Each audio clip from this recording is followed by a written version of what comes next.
Тұлпарды тезегінен танитын Қанай сыншы. Күндердің бірінде қазақтың атақты атбегі әрі сыншысы Толыбай қайтыс болып, оның енді ғана 10 жасқа толған Қанай деген ұлы бір байға малай болып, жылқы бағып жүргенде елдеріне жау шауып, қаршадай Қанайды жау қалың жылқымен бірге байлап алып кетеді. Сөйтіп, сыншының баласы жау қолына түседі. Қараған деген хан оған қозы бақтырып қояды. Қаршадай Қанайдың ел жұрты мен туған жеріне деген сағынышына ауыр азап пен ащы таяқ қосылып, оның көз жасын көл қылады. Қайғы қасіретпен бір жыл өте шығады. Бір күні таңертең Қанай қозысын өріске айдап бара жатып, жылқының бір қу басын тауып алады. Байқап қараса, ол тұлпардың басы екен. Қанай тұлпардың басын таныған заманда сыншы әкесі есіне түсіп, басты құшақтай алып, зарлаттың жастай тәңірім, осылай меді әмірің, қу басын көріп тұлпардың езілді өкпе бауырым. Сені тұлпар басы деп кім айтады дүние-ай, мені сыншы ұлы деп кім таниды дүние-ай деп зарлай жөнеледі. Дәл сол кезде бір топ нөкерімен аңға кетіп бара жатқан хан атының басын тартып, «Ей бала, қу басты құшақтап неғып жылап отырсың? Айтшы, құшақтап отырғаның ненің басы?» дейді. Бала көзінің жасын жеңімен сүртіп, «Бұл тұлпардың басы. Осы басты көріп, әкем есіме түсіп жылап отырмын» дейді. Хан таңданып, «Тұлпардың басы екенін қайдан білдің?» дейді. Сонда Қанай, «Әкем жылқының сырын 5 саусағындай қанық білетін сыншы, тұлпардың сүйегінен танитын жылқы маман еді. Мен сол кісінің ұлы болсам, тұлпардың басын қалайша танымайым» дейді. Хан ентелеп, «Олай болғанда, тірі жылқылардың қасиетін де білетін болдың ғой.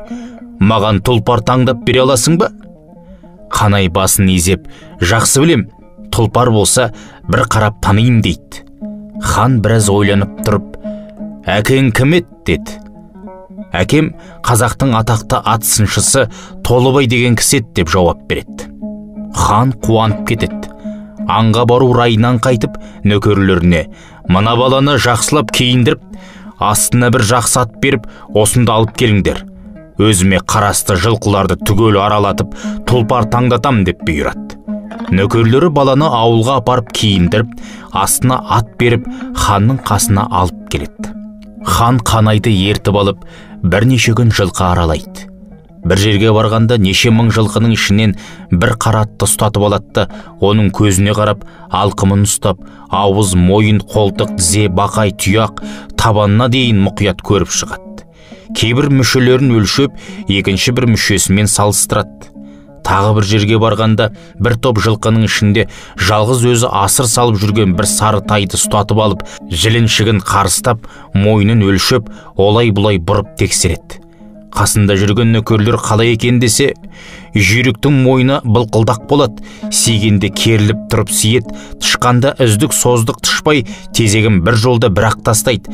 Қазірше мен көрген жылқылар ішінде осы екеуінен озатын жүйрік жылқы жоқ дейді. Қуанышы қойнына симаған хан, бұл екеуі неше жылдан бері бәйге бермей жүрген Мошанның күрең аты мен Қаленнің қара атынан озала ма деп сұрайды. Қанай оған, «Ол аттарды мен көргем жоқ қой. Егер ол аттарды көрсем, қайсыларының озатынын дөп басып айтып берер едім. Бүгін сонша көп жылқы көрсем де, көзіме бір тұлпар түспеді» дейді. Хан басын изеп, «Тұлпарды бір көргенде-ақ танисың ба?» дейді. «Жал құйрығын отап, арықтатып, қу тулақ қып тастаса да таныйым» дейді берік сеніммен. Қанайдың сөзі ханға ой салады. Ол қалайда бір тұлпар табуға бекитті өзіне қарасты елдерге. Жылқы атаулыларын түгел жиып әзірлік көріп тұрсын. Жиналмаған бірде-бір жылқы баласы қалмасын. Жылқысы толық жиналмағандар ауыр жазаланады деп жарлық шығарады. Сөйтіп, хан қасына Қанайды ертіп алып, өзіне тәуелді елдің жылқысын түгел аралап шығады. Бірақ тұлпар табылмайды. Тұлпар табудан үміті үзілген хан еліне қайтады. Бір жерге келгенде, сылдырап ағып жатқан бір шағын өзеннің бойына түсіп, аттарын байлап, өздері ағаш саяларында демалып отырады. Бір кезде Қанайдың алдынан иттің басындай үлкен аттың жас тезегі ағып өте беріпті. Оны көзі шалып қалған Қанай орнынан атып тұрып, суға етігімен қарғып түсіп, жас тезекті алып шығып, «Сүйінші, хан Алдияр, сүйінші, тұлпар табылды» дейді. Хан таңданып, «Мұнда қайдағы тұлпар?» дейді. Қанай қолындағы жылқының жас тезегін көрсетіп, «Міне, хан Алдияр, мынау осы қазір ғана тасталған тұлпардың тезегі, осы судың жоғарғы жағында тұрған болу керек» дейді. Хан оған сенбей, «Әй байқұсау, оның не ерекшелігі бар? Оның бәрі бір жылқының жас тезегі ғой». Қанай ханға таяй түсіп, «Бұл нақ тұлпардың тезегі.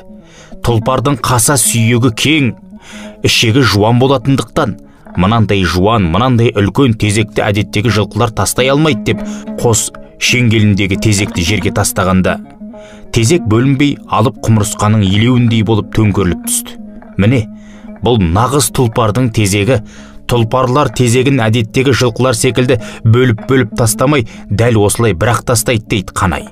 Хан орнынан атып тұрып, «Ал, тез тұрып өзенді үрлеңдер.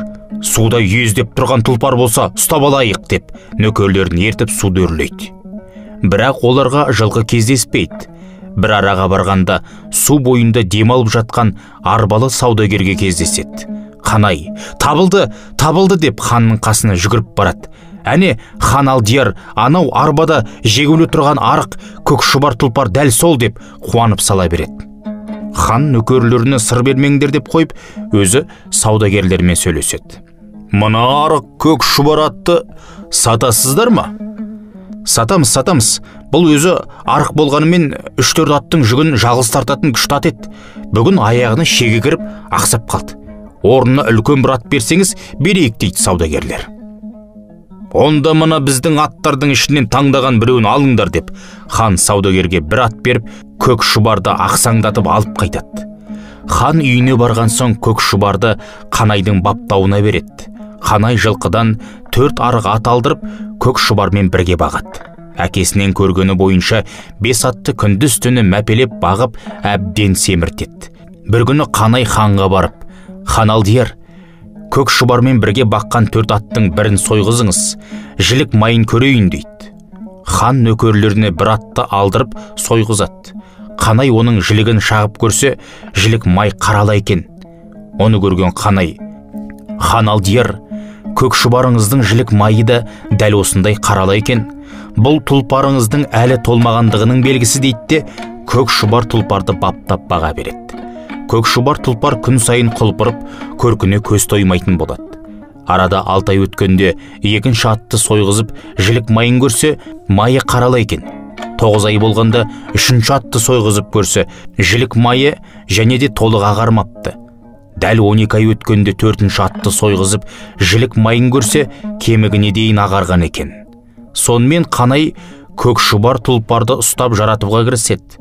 Алдымен 3 күн арқандап қояды. Онан соң әр күні кеште олай-бұлай жетелеп бусандырып, түнімен таң асырып қояды. Таңертең күн қызғанша жайылтып, онан соң азырақ терлетіп таң асырады. Осылайша күндіз азырақ жайылтып, кеште терлетіп, түнде байлаумен 15 күнді өткізеді. 15 күннен соң мініп терлетіп, суытып жүріп тағы 15 күнді өткізеді. Онан тағы да 2 ай жылқышылармен бірге жылқы бағып өткізеді. Көк шұбар тұлпар әбден жарайды. Күндердің бірінде көрші елдің ханы ат шаптырып, ұлы дүбір той өткізеді екен. Бәйгеге 500 жылқы тігіпті деген хабар келеді. Қараған хан 100 жолдасын ертіп, көк шұбар тұлпарын жетелеп, сол тойға барыпты. Тойда 5000 ат қосылған ат шабыс болыпты. Ат шабыс аралығы 200 километр болғандықтан ат айдаушылар аттарды бір күн бұрын айдап кетіпті.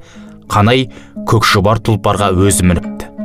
2 дағар, бір арқан, тағы бір бұрау алыпты. Кетерінде ханға: «Хан Алдияр, жігіттеріңіз сақ тұрсын. Көк шұбар сөзсіз алдымен келеді.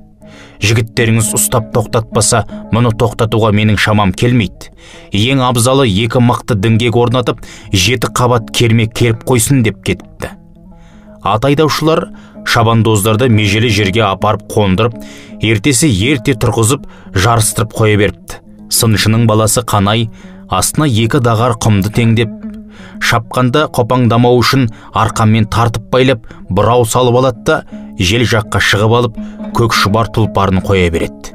Бір кезде тұлпары қызып терлей бастайды. Қызған сайын адымы ашылып, қатарындағы аттардан бір-бірлеп оза бастайды. Қанай астындағы дағардың үстіңгі жағын тесіп қояды. Тұлпар шапқан сайын құм бұрқылдап төгіліп, тұлпардың қарқыны үдей түседі. Бір кезде тұяғы әбден қызып, құстай ұшады. Қанай арқанды қиып жібереді. Құм салған дағар түсіп қалады. Көкшұбар тұлпар жебедей ысқырып, ат біткеннің бәрін басып озып, бәйгеден жалғыз өзі келеді. Ханның нөкерлері Көкшұбар тұлпарды керген арқанға тартып жүріп әрең тоқтатады. Сөйтіп хан 500 жылқы бәйге алып, асып тасып қайтады. Ауылға келген соң сыншының баласы Көкшұбар тұлпарды қандырып суармай, жарытып жайылтпай байлап тастайды. Тұлпарға жан ашыған хан сыншының баласынан: «Әй, Қанай, мына тұлпарды неге суға қандырып, шөпке тойдырмай байлап тастадың?» деп сұрайды. Қанай күліп: «Тұлпарыңызды суға қандырмаған себебім, қатты қиналған ат бір жолда суды қанып шетін болса, денесі босап, ажары қайтады да қайта оңалмай жүнін тастайды. Тойғызбаған себебім, қиналған аттың ішегі босап балбырап тұратындықтан ас құрту қабілеті төмен болады. Егер осындай күйде тойындырып жіберсек, ат дертке шалдығып екінші бәйгеге қосуға жарамай қалады. Сондықтан мұны 3 күннен соң суға қандырып, бидайды сүтке бөрттіріп, аз-аздан тойдырам» дейді. Бала ел жұртын сағынады. Бір күні көк төбеге шығып, кеңес құрып отырған ханның басына Көкшұбар тұлпарды мініп келіп: «500 жылқың тұр әне, тұлпар мінген тұрар ма? Енді мені сұрама, Құдай төбеңнен ұрар ма? Тұлпар тегін табады, ер жігіт елін табады, хош сау тұр. Елім мен жерімді сағындым, еліме кеттім» деп тұлпардың басын бұрып, елін бетке алып шаба жөнеледі. Хан нөкерлерін атқа қондырып қудырады, бірақ барлығы жете алмай шаң қауып қала береді. Сол күні сыншының баласының әпекесі түс көріп, елін жиып былай дейді: «Түсімдегі хабарға қарағанда інім тұлпарға мініп қашып келе жатқан сияқты. 7 қабат керме арқан тартыңдар, болмаса інім де тұлпар да мерт болады» деп 7 қабат арқан кергізеді. Әпекесінің түсі айтқандай дәл келіп, түс мезгілінде Көкшұбар тұлпар даланы дүбірлетіп, артына будақ-будақ шаң тастап ауылға таяпты. Ауыл адамдары қаумалап, тұлпарды кермеге қарай бейімдетті. Тұлпар 7 қабат арқанның 6 қабатын үзіп, 7-ші арқанға барғанда әрең тоқтапты. Сөйтіп, сыншының баласы сыншылық өнермен, ақыл парасатының арқасында аман есен ел жұрт туыс туғандарымен қауышыпты. Айып Нүсіп Оқасұлы, Темірбай Смағұлұлы. Қазақтың дәстүрлі ат үсті ойындары кітабынан. Оқыған Қуат Ахметжанов. Мәлімет Арғымақ.kz сайтынан.